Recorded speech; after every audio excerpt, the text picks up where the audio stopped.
Hello students, मैं doctor Shah हमने इस साल जो प्रथम वर्ष आयुर्वेद में जिन सभी स्टूडेंट ने एडमिशन ली है उन सभी स्टूडेंट का हमारे इस आयुर्वेद समाज में और भारतीय आयुर्वेदिक महाविद्यालय और हॉस्पिटल दूर के इस संस्थान में आप सभी का मैं हार्दिक स्वागत करता हूं। अपना जो विषय जो है अभ्यास का, स्टडी का, वो है शरीर रचना। और इस शरीर रचना के विषय में तथा शरीर रचना का संबंध आयुर्वेद से क्या है या आयुर्वेद और शरीर रचना में क्या संबंध है, इसके विषय में आज के वीडियो में हम चर्चा करेंगे। हेलो स्टूडेंट्स, तो आज जो है वो आज का जो अपना जो विषय जो है वो है आयुर्वेद और रचना शारीर। तो आयुर्वेद रचना शारीर जो है, आयुर्वेद का जो एक विषय जो है, भाग जो है वो है रचना शारीर। तो इसका क्या संबंध है, इसकी क्या आवश्यकता है, या रचना शारीर आयुर्वेद में पढ़ने की क्यों हमें आवश्यकता है, इसके विषय में हम कुछ प्रारंभिक जो ज्ञान जो है वो प्राप्त करने की कोशिश करेंगे। तो आयुर्वेद आयुष्य वेदा आयुर्वेदा, अर्थात जो वेद जो है, वेद का अर्थ होता है ज्ञान, वेद का अर्थ होता है ज्ञान का भंडार। तो वेद जो है वो ज्ञान का भंडार है। और आयुष्य मतलब आयुष्य शब्द से जो है वो आयु को दर्शाता है, या आयु शब्द जो है, आयुष्य शब्द जो है वो आयु को दर्शाता है। और आयु का अर्थ होता है कि जन्म से लेकर आज तक का जो काल जो है उसे हम आयु या आयुष्य कहते हैं। जैसे किसी एप्लीकेशन को जब हमें भरना होता है, यदि वो हिंदी में है तो वहाँ पे हमारी एज पूछी जाती है, तो वहाँ पे लिखा होता है आयु, आपकी आयु क्या है। तो आयु का अर्थ होता है जन्म से लेकर आज तक का जो काल जो है उसे हम आयु कहते हैं। और इस आयु के विषय में, इस आयु में जो भी सुख दुख आते हैं उनके विषय में जो ज्ञान जो है जिस शास्त्र में आया है उसे हम आयुर्वेद कहते हैं। अर्थात आयुर्वेद में सुख और दुख के विषय में, या सुख किससे प्राप्त होता है, दुख किससे प्राप्त होता है, सुख जो है हमेशा रहना चाहिए और दुख यदि होता है तो उसका नाश होना चाहिए, इसके विषय में वर्णन आया है। दुख अर्थात रोग, दुख अर्थात व्याधि, जो डिसीज जो है उसे ही हम दुख कह सकते हैं, क्योंकि जब हमें रोग होता है तो हमें ज्यादा दुख होता है। तो इस प्रकार से ये जो आयु जो है, ये आयुष्य जो है वो हमारे शरीर को ही होती है। और इस शरीर में जो सुख दुख जो होते हैं, उस सुख दुख के समय जो विशेष रूप से जो दुख होता है, उस दुख की हम जब चिकित्सा करते हैं या रोग की जब हम चिकित्सा करते हैं, तो वो चिकित्सा हम हमारे शरीर पर ही होते हुए हम देखते हैं। ये जो चिकित्सा जो है हम शरीर पर ही करते हैं। तो इस कारण जो है आयुर्वेद का मूल या आयुर्वेद के सभी वर्णन जो है, या सभी वर्णन रूपी वलय, ये शरीर को मानकर ही किए गए हैं। अर्थात आयुर्वेद का जो वर्णन जो आया है, इसमें जो मूल भाग जो है, इसमें जो मूल कारण जो है वो है शरीर।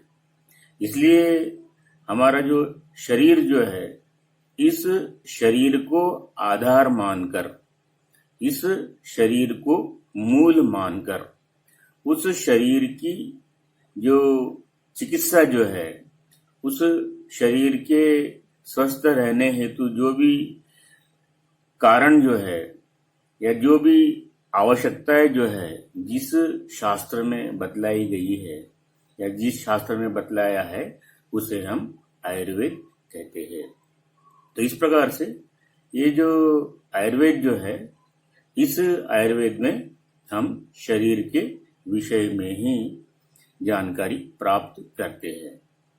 अर्थात यदि शरीर ही नहीं है तो हम चिकित्सा किसकी करेंगे, या शरीर ही नहीं है तो किसे सुख या दुख प्राप्त होगा। तो इस प्रकार से जो आयुर्वेद जो है, इस आयुर्वेद का जो ज्ञान जो है इस शरीर के सुख दुख के विषय में ही आया है। तो इस प्रकार से आयुर्वेद में शरीर का महत्व बतलाया गया है।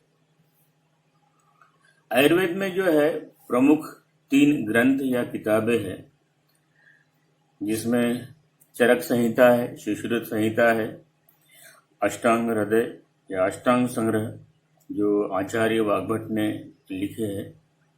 चरक संहिता जो है आचार्य चरक ने लिखी है। सुश्रुत संहिता जो है आचार्य सुश्रुत ने लिखी है। चरक संहिता के विषय में तो बहुत सारे बातें हैं कि ये जो है अग्निवेश कृते चरक प्रति संस्कृते, इस विषय में भी आया है। मगर मोटे तौर पर यदि हम देखेंगे तो चरक संहिता जो है आचार्य चरक ने लिखी है, सुश्रुत संहिता जो है आचार्य सुश्रुत ने लिखी है, और अष्टांग हृदय जो है आचार्य वाग्भट ने लिखी है। तो इन तीनों ग्रंथों में जो है शरीर के विषय में वर्णन आया है। परंतु सुश्रुत संहिता, इस सुश्रुत संहिता के शारीर स्थान में जो शरीर के विषय में जो वर्णन आया है वो सबसे श्रेष्ठ वर्णन है, ऐसा कहा गया है। शारीरे सुश्रुतः श्रेष्ठ। जो शरीर का जो ज्ञान जो है या शरीर को आधार मानकर शरीर के विषय में जो समस्त वर्णन जो आया है वो आचार्य सुश्रुत ने जो बतलाया है वो सबसे श्रेष्ठ है, सबसे अच्छा है।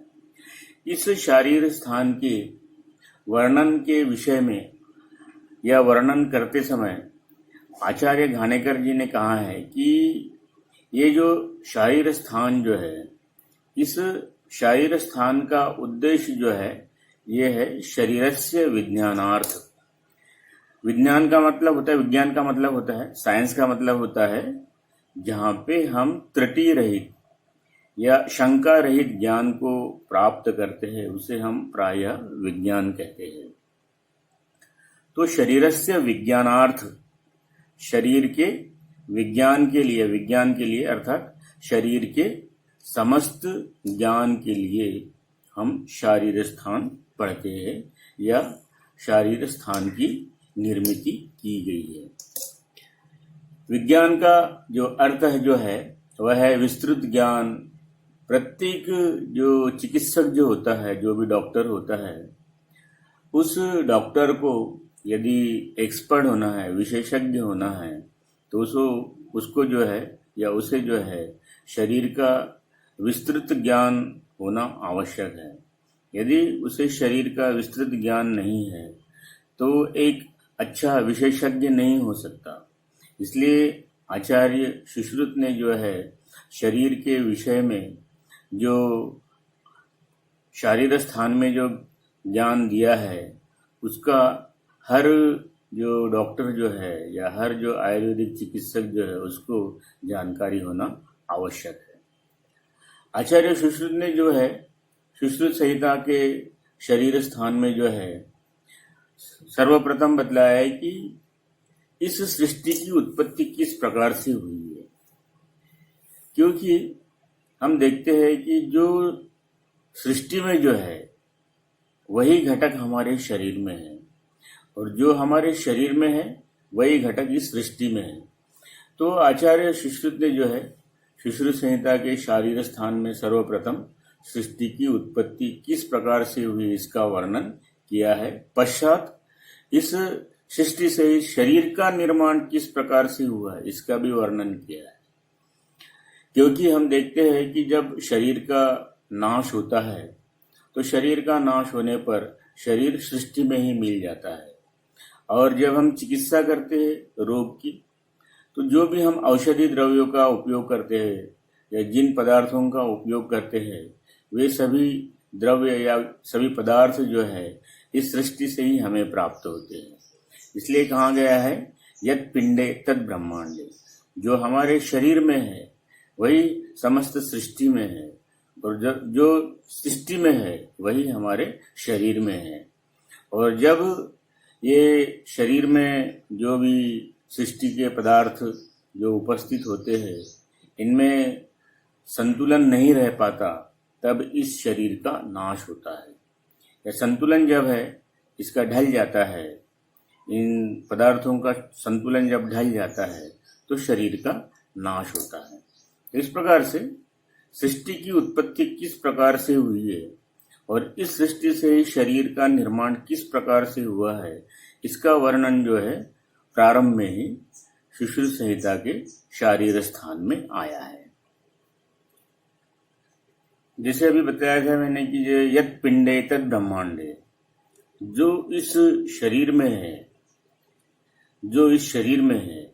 वही समस्त सृष्टि में है, और जो इस सृष्टि में है वही इस शरीर में है। पिंड का अर्थ होता है हमारा शरीर। जैसे पिंडदान करते हैं तो पिंडदान के समय जो है एक आटे का गोला बनाते हैं, तो उसी प्रकार से हम जब हमारा शरीर का निर्माण होता है, गर्भ जब उत्पन्न होता है तो पिंड के स्वरूप होता है, गोल होता है, और इस गोल पिंड को ही बाद में जब अंग प्रत्यंग उत्पन्न होते हैं तो वही पिंड जो है शरीर का रूप धारण करता है।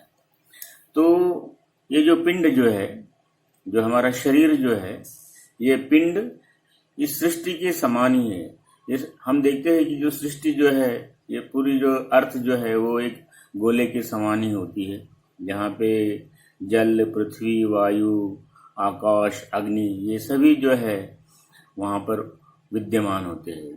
तो इस प्रकार से यत् पिंडे तद ब्रह्मांडे, जो इस पिंड में है, शरीर में है, वही समस्त ब्रह्मांड में है, समस्त सृष्टि में है, और जो सृष्टि में है वही हमारे शरीर में है। इसके ही उपलक्ष्य में आगे बतलाया कि ये सृष्टि की उत्पत्ति किस प्रकार से हुई है। तो बतलाया गया है कि प्रकृति और पुरुष दो तत्व होते हैं प्रारंभ में। प्रकृति, मूल प्रकृति या विकृति ऐसा बतलाया गया है, जो किससे भी उत्पन्न नहीं हुई है। दूसरा जो तत्व होता है वो पुरुष, वो चेतन तत्व होता है। ये दोनों तत्व जो है प्रकृति और पुरुष एक दूसरे से जब मिल जाते हैं तो पहले अव्यक्त तत्व बनता है। अव्यक्त, जो व्यक्त नहीं है वो अव्यक्त। उसके बाद में जो है इस अव्यक्त से ही जो है महद या बुद्धि तत्व का निर्माण होता है। बुद्धि तत्व से ही जो है अहंकार का निर्माण होता है। ये जो अहंकार जो है तीन प्रकार का होता है, सात्विक अहंकार, राजस अहंकार और तामस अहंकार। ये जो सात्विक अहंकार जो होता है ये राजस अहंकार की सहायता से एकादश इंद्रियों का निर्माण करते हैं। तो इसमें जो है 5 ज्ञानेंद्रिय होते हैं, 5 कर्मेंद्रिय होते हैं और एक उभयात्मक मन होता है। इस प्रकार से 5 ज्ञानेंद्रिय, 5 कर्मेंद्रिय और उभयात्मक मन। 5 ज्ञानेंद्रिय जो होते हैं श्रवणेन्द्रिय, स्पर्शनेन्द्रिय, नेत्रेंद्रिय, रसनेन्द्रिय और घ्राणेन्द्रिय। तो ये 5 ज्ञानेन्द्रिय होते हैं। 5 कर्मेंद्रिय वाक, पाणी, पाद, पायु और उपस्थ, ये जो है कर्मेंद्रिय, जो कर्म करते हैं हमारे शरीर में, ये कर्मेंद्रिय। और उभयात्मक मन, जो ज्ञानेन्द्रिय भी है और कर्मेंद्रिय भी है। ये मन जो है इसका भी जो निर्माण जो है ये सात्विक अहंकार से राजस अहंकार की सहायता से होता है। इस प्रकार से ये 11 इंद्रियों का जो निर्माण जो है, ये 11 इंद्रियों की जो उत्पत्ति जो है इस सात्विक अहंकार से होती है। इसके बाद में जो तामस अहंकार जो है, इस तामस अहंकार से राजस अहंकार की सहायता से प्रथम 5 तन्मात्राएं निर्माण होती है। तन्मात्राएं छोटे छोटे अंश जो है वो निर्माण होते हैं। तो वो छोटे छोटे अंश क्या होते हैं? तो शब्द तन्मात्रा, स्पर्श तन्मात्रा, रूप तन्मात्रा, रस तन्मात्रा और गंध तन्मात्रा।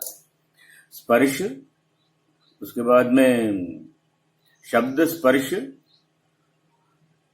रूप, रस, गंध, ये जो तन्मात्राएं जो है ये तन्मात्राएं निर्माण होती है और इन तन्मात्राओं के ही बृहत रूप को, बड़े रूप को जो है महाभूत कहते हैं।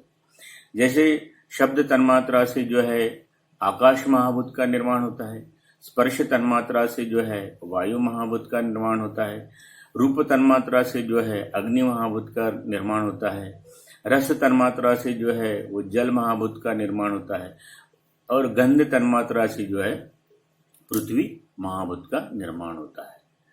तो ये सभी जो भाव जो है, घटक जो है वो सृष्टि में होते हैं और ये जो भाव जो है ये हमारे शरीर में भी होते हैं। जैसे ज्ञानेन्द्रिय भी है हमारे शरीर में, उसके बाद में कर्मेंद्रिय भी है और उभयात्मक मन भी है, अहंकार भी है, बुद्धि भी है। इस प्रकार से ये सभी भाव है। साथ में जो है ये जो महाभूत जो है, इन महाभूतों से निर्मित जो हमारे शरीर के जो अंग प्रत्यंग जो है वो भी हमारे शरीर में होते हैं। तो इस प्रकार से ये समस्त सृष्टि में जो भी घटक होते हैं ये सभी घटक हमारे शरीर में भी विद्यमान रहते हैं। इसलिए कहा गया है कि यत् पिंडे तत् ब्रह्मांडे, जो हमारे शरीर में है वे ही इस ब्रह्मांड में या इस सृष्टि में विद्यमान है। तो इस प्रकार से जो है हम देख सकते हैं कि एक ये जो समस्त सृष्टि जो है, इस समस्त सृष्टि से ही इस मानव शरीर का या जितने भी प्राणी मात्र जो है इस सृष्टि में, इस सभी प्राणी मात्र का निर्माण हुआ है। तो ये जो शरीर जो है, ये शरीर इस सृष्टि से ही निर्माण हुआ है और जब इस शरीर का नाश होता है तो ये जो शरीर जो है इस सृष्टि में ही मिल जाता है। आचार्य सुश्रुत ने जब शरीर की परिभाषा बतलाई है तो पहले उन्होंने कहा कि इस शरीर का जो पूर्व रूप जो है या प्रारंभिक रूप जो है वह गर्भ होता है।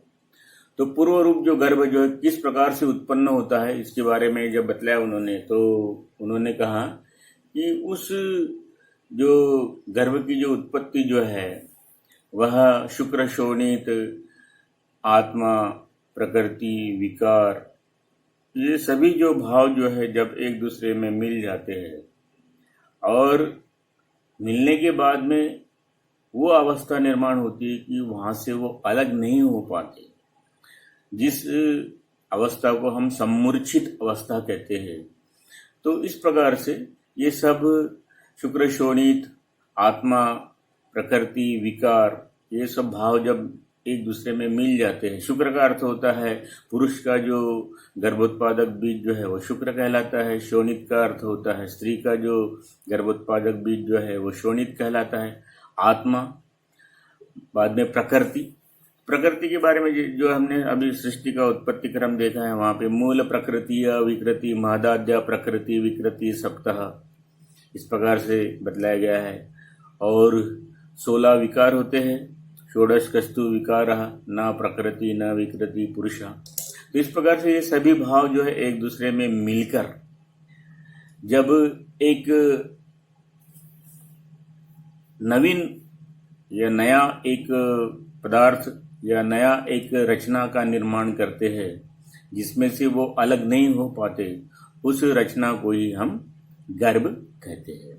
तो इस प्रकार से जब ये गर्भ की जो परिभाषा जब बतलाई उन्होंने, तो इस गर्भ पर जब पंचमहाभूतों की क्रिया होती है और इस पंचमहाभूतों की क्रिया होने के बाद में उस गर्भ को जब हस्तपाद जीवाकर्ण आदि अंग प्रत्यंग उत्पन्न होते हैं, उसके बाद में उसका रूप रंग उसको इस गर्भ को जब आ जाते हैं तब उस अवस्था को हम शरीर कहते हैं। पहले गर्भ होता है और गर्भ के ऊपर जब पंचमहाभूतों की क्रिया होती है, पंचमहाभूतों की क्रिया होने के बाद में जो एक उसको नया रूप प्राप्त होता है जिसमें हस्तपाद जिह्वाकर्ण रूप रंग आदि जब उसमें भाव हमें दिखाई देते हैं तब उसे हम शरीर कहते हैं। और ये जो शरीर जो होता है ये 6 अंगों से युक्त होता है। कौन से 6 अंग होते हैं? शाखा चतस्रो मध्य पंचमम षष्ठम शीर इति। 4 शाखाएं होती है। चतस्र मतलब 4 शाखाएं होती है। तो कौन सी 4 शाखाएं होती है? तो अपर एक्सट्रीमिटी, जो ऊपर के जो एक्सट्रीमिटी जो है, हाथ जिसे हम कह सकते हैं, ऊपर का हाथ, दोनों ऊपर के हाथ। उसके बाद में दोनों पैर नीचे, लोअर एक्सट्रीमिटीज। उसके बाद में मध्य शरीर में थोरैक्स एंड एब्डोमेन। उसके बाद में शीर और ग्रीवा, हेड एंड नेक। तो इस प्रकार से जो 6 अंग जो है, ये 6 अंगों से जो है ये हमारा शरीर निर्माण होता है। और इन सभी अंगों से युक्त जो शरीर जो होता है वही दीर्घायु होता है, वही रोग रहित रह सकता है। इस प्रकार से वर्णन आया है। तो इस प्रकार से ये जो 4 शाखाएं जो है, मध्य शरीर जो है और शीर और ग्रीवा जो है, जब मॉडर्न साइंस में भी शरीर का वर्णन आया है या शरीर का वर्णन किया गया है उन्होंने किताबों में, तो उन्होंने पहले तो 4 शाखाओं का वर्णन किया है, बाद में जो है मध्य शरीर का वर्णन किया है और सबसे अंत में जो है शीर और ग्रीवा का वर्णन किया है। जैसे कनिंघम प्रैक्टिकल एनाटॉमी नाम की किताब है, जो बहुत समय से उपयोग में लाई जाती है, कनिंघम प्रैक्टिकल एनाटॉमी। तो कनिंघम प्रैक्टिकल एनाटॉमी में हम देखते हैं कि जो फर्स्ट पार्ट जो है उसमें अपर एंड लोअर लिम्स का वर्णन आया है, अपर एंड लोअर लिम्ब। उसके बाद में जो सेकंड पार्ट जो है उसमें थोरैक्स एंड एब्डोमेन का वर्णन आया है, और जो थर्ड पार्ट जो है उसमें जो है हेड एंड नेक का वर्णन आया है। तो जो आयुर्वेद में जो बतलाया गया है कि जो शरीर जो है वो 6 अंगों से युक्त होता है, उसमें 4 शाखाएं होती है, मध्य शरीर होता है और शीर और ग्रीवा होती है। तो इस प्रकार से ये जो शरीर जो है ये 6 अंगों से युक्त होता है। और जब हम अध्ययन करते हैं तो इन्हीं 6 अंगों को आधार मानकर यदि हम अध्ययन करते हैं तो ठीक तरह से हम शरीर का ज्ञान प्राप्त कर सकते हैं। तो इस प्रकार से आज के वीडियो में जो है आयुर्वेद क्या है, आयुर्वेद का शरीर से क्या संबंध है, शरीर का निर्माण किस प्रकार से होता है और शरीर के कौन से अंग होते हैं, इसके विषय में आज के वीडियो में हमने चर्चा की है। आगे जो है, आगे का जो वीडियो रहेगा उसमें हम शरीर किसे कहते हैं, उसमें शरीर की परिभाषा क्या है आदि के विषय में चर्चा करेंगे।